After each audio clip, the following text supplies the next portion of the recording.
elegir al nuevo Congreso de la República, y también hay la posibilidad de que ustedes voten por una de las 3 consultas: Pacto Histórico, Equipo por Colombia y la Coalición Centro Esperanza. Y terminamos justamente este espacio que hemos hecho con las cabezas de lista con Gustavo Bolívar, quien está en el tarjetón, en el número 1 del Pacto Histórico. Senador Bolívar, bienvenido a Semana, ¿cómo está? Bien, Diego, muy bien, muchas gracias por la invitación. Bueno, senador, mire, hemos visto al Pacto Histórico muy activo, recorriendo al país, acompañando a Gustavo Petro en las distintas plazas públicas. ¿Tienen algunos cálculos de cómo les va a ir en las elecciones? Bueno, sí, lo que tú dices es cierto. De hecho, me acabo de bajar de un avión. Ya el último viaje que hice de estos 40 días intensos de campaña, estuve casi por 50 ciudades. No dormí ninguna noche en el mismo sitio en todo este tiempo. A eso hemos hecho casi todos los candidatos, y Petro más. Incluso Petro llegó a tener hasta 3 manifestaciones en un mismo día, varias veces. Entonces, digamos que el trabajo está hecho a conciencia, y eso nos da para pensar que podamos estar entre 25 y 30 senadores mañana, que sería un número histórico para Colombia. Bueno, pero ya usted se está subiendo la cifra, porque los cálculos eran más o menos unos 20, ya usted se está subiendo 10 más. Sí, claro, estamos subiendo porque pues uno ve que crece el entusiasmo, los reportes de las redes son muy positivos, y uno tiene que ser optimista. Pues si le sacan 20 estaría muy bien, digamos, sería un buen número, pero aspiramos a subir esa cifra. No, y si llegan a 30, y sí sería histórico, senador. Justamente como la composición del Congreso, están llegando nuevas alianzas, tenemos un escenario nuevo con otros partidos. ¿Ustedes creen que a qué colectividades les van a quitar curules para obtenerlas de ustedes? Eso es importante, que la gente sepa que cada vez que elige senadores o senadoras decentes, otros partidos, no necesariamente el nuestro, le estamos quitando un cupo a un corrupto que está en el Congreso. Porque para nadie es un secreto que hoy las grandes mayorías del Congreso son corruptas. Son personas que llegan allí comprando votos, y nadie que compre voto puede ser honesto. Nadie que compre voto puede llegar a trabajar por el país o por la gente. Entonces, yo aspiro que también pasen el umbral partidos como Fuerza Ciudadana, que tiene muy buenos candidatos, o el mismo Nuevo Liberalismo. De los verdes hay muy buenos candidatos también, pero que entre todos conformemos ese anhelado 55-86, es decir, las mayorías del Congreso, para cambiar la historia de Colombia, para cambiar las leyes, para hacer muchas reformas que le hacen falta a este país. Y es que justamente esa bancada alternativa, que es como se conoce hoy día, pasaría de ser una minoría a tener un número importante, un bloque importante de senadores. Llegarían a los 50 aproximadamente.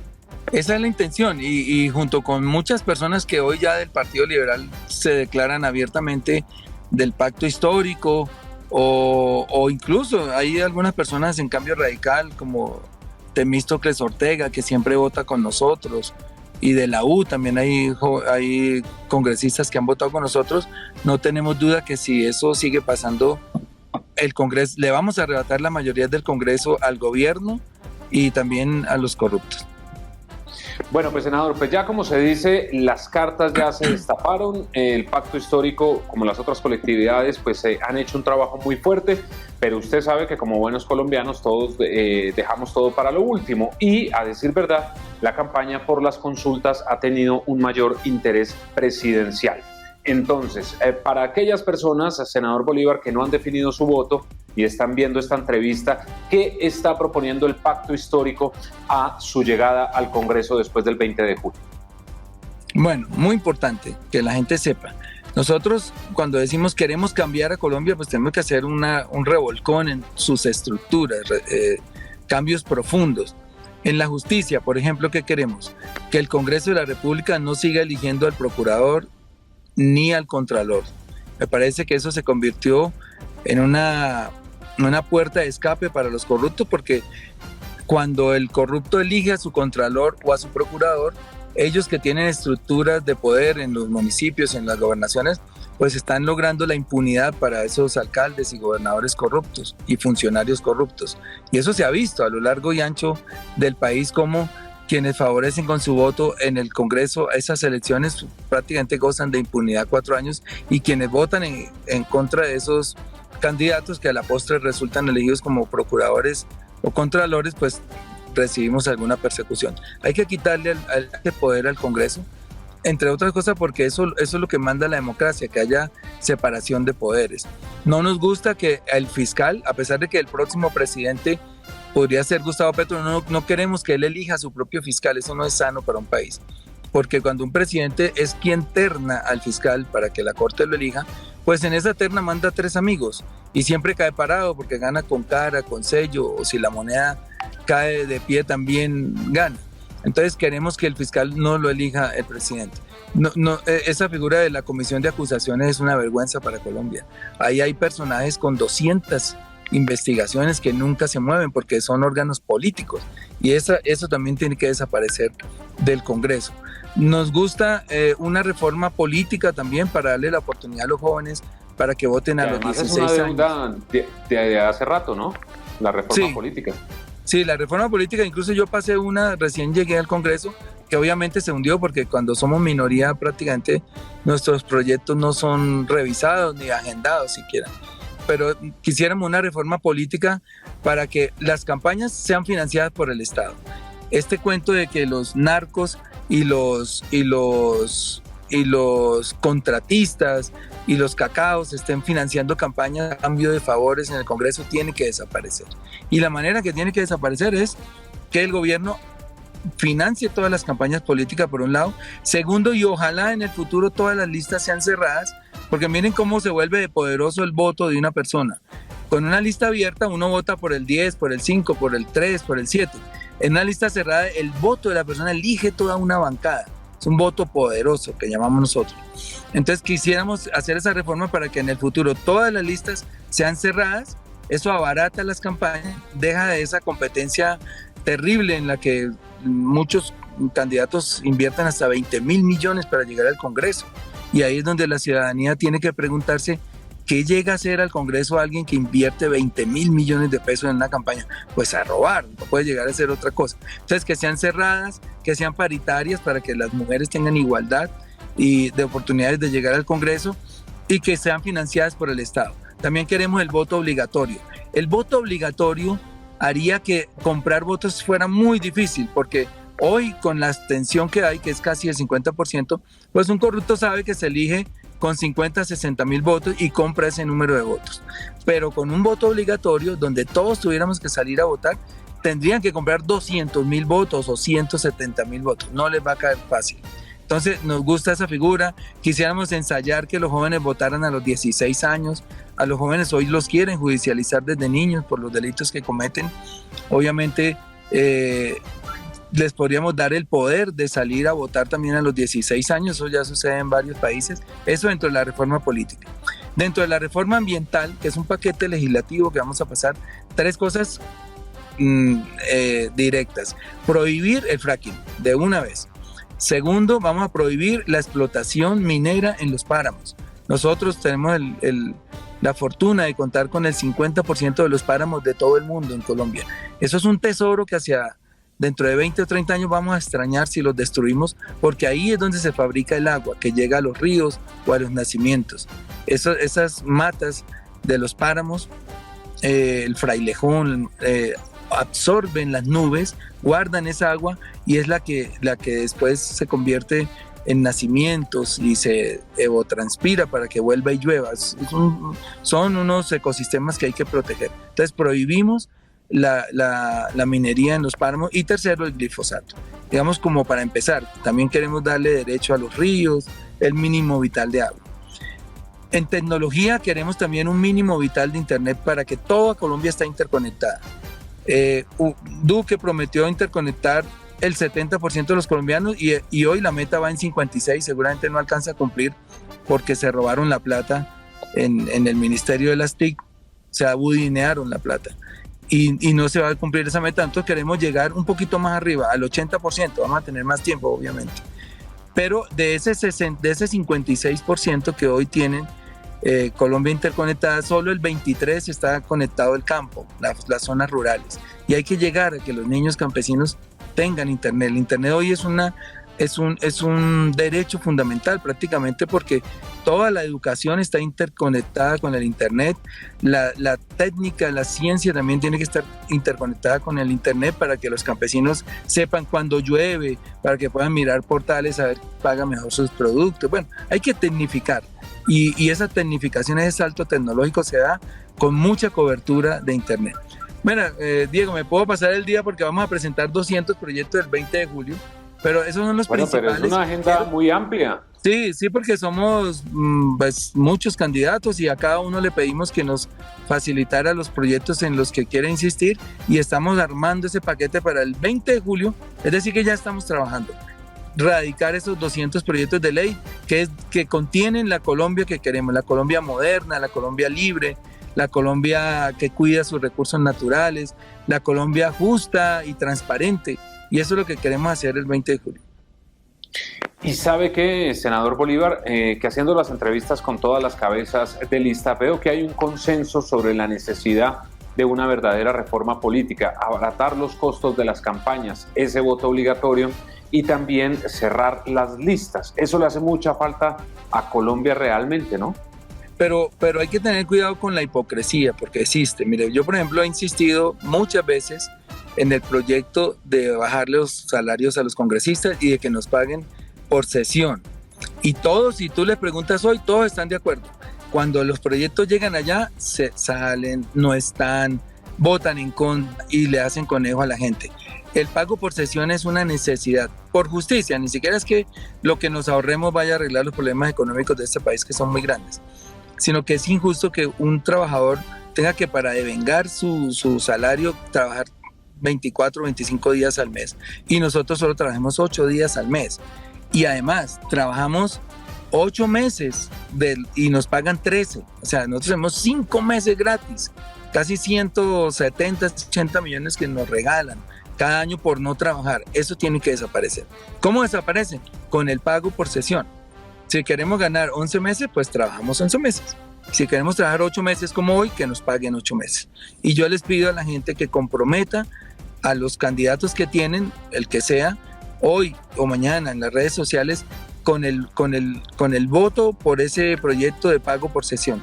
Y si le dicen que sí, guardar el tweet o guardar la comunicación para enrostrárselo cuando llegue el momento y seguramente cambien de parecer, que es lo que pasa siempre, Diego. Y además, si se establece ese pago por sesión, muy seguramente se acabará el ausentismo. Ahí sí los veremos a todos allá en el Congreso. Correcto. Porque imagínense cuánto se hubiera ganado Barguil con todas las ausencias que tiene en los 4 años pasados. Le hubieran salido salarios de 3 o 4 millones mensuales y está bien. Si el tipo no quiere ir, está bien, no está robando al Estado.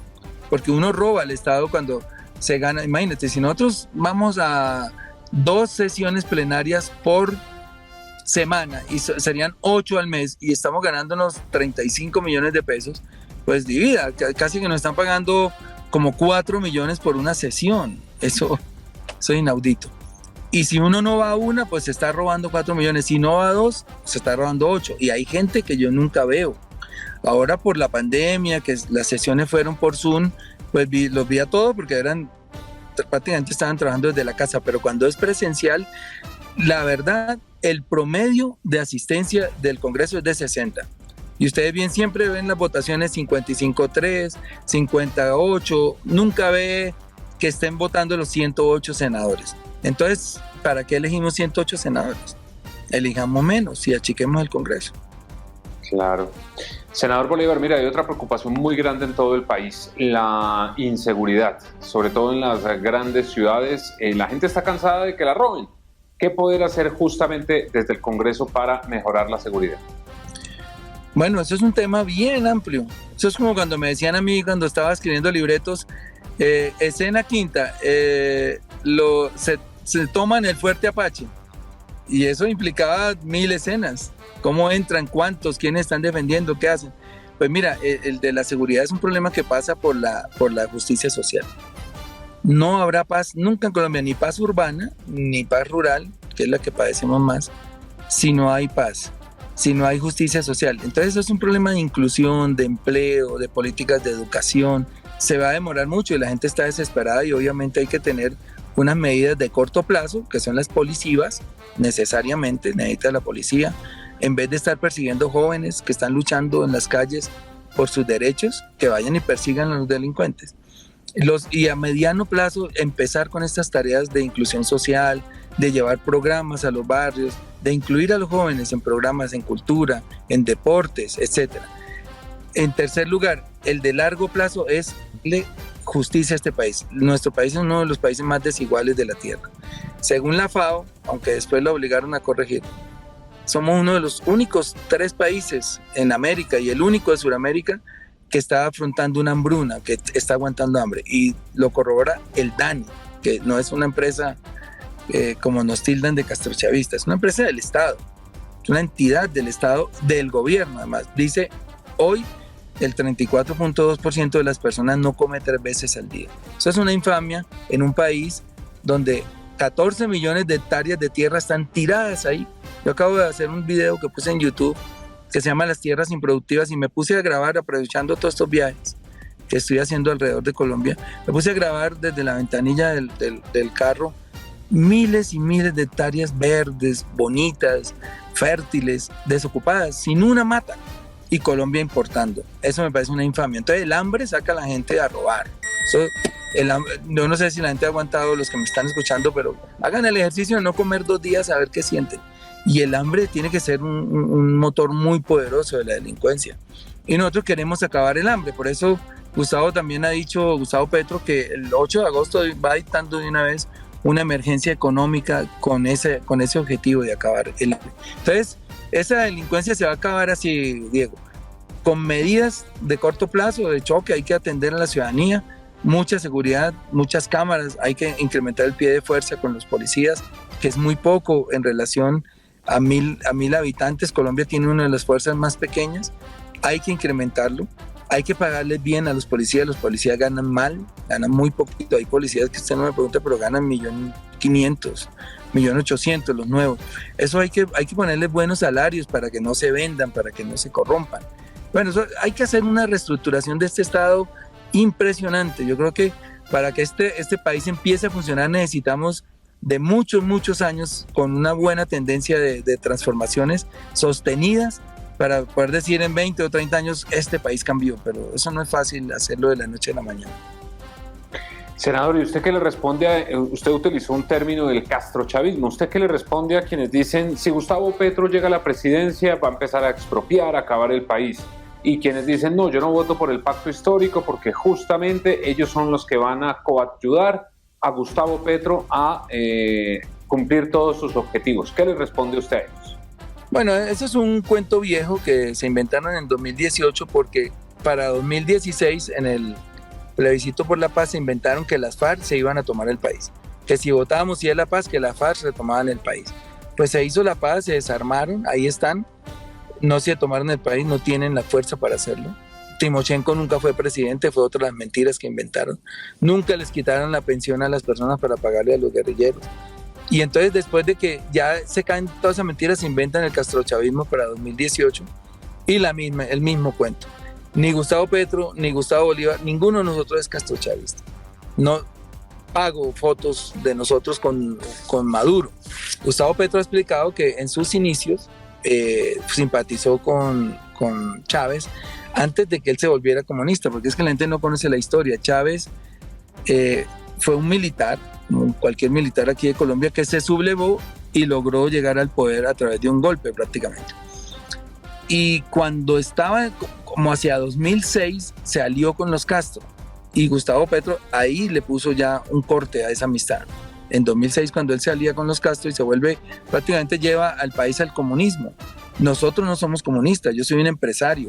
Yo le advertí muchas veces a Gustavo que cómo iba a ser nuestro modelo económico para apoyarlo, y yo estoy convencido de lo que me dijo y de lo que le ha contado el país. Queremos un capitalismo social, un capitalismo, no el capitalismo salvaje que pone a competir en igualdad de condiciones a los niños que tienen posibilidades de estudiar bilingüe, de comer las 3 veces al día o de tener un padre que le solvente un préstamo para hacer una empresa, con un niño de La Guajira, con un niño de Chocó que ni siquiera tiene servicios básicos, ni mucho menos para estudiar.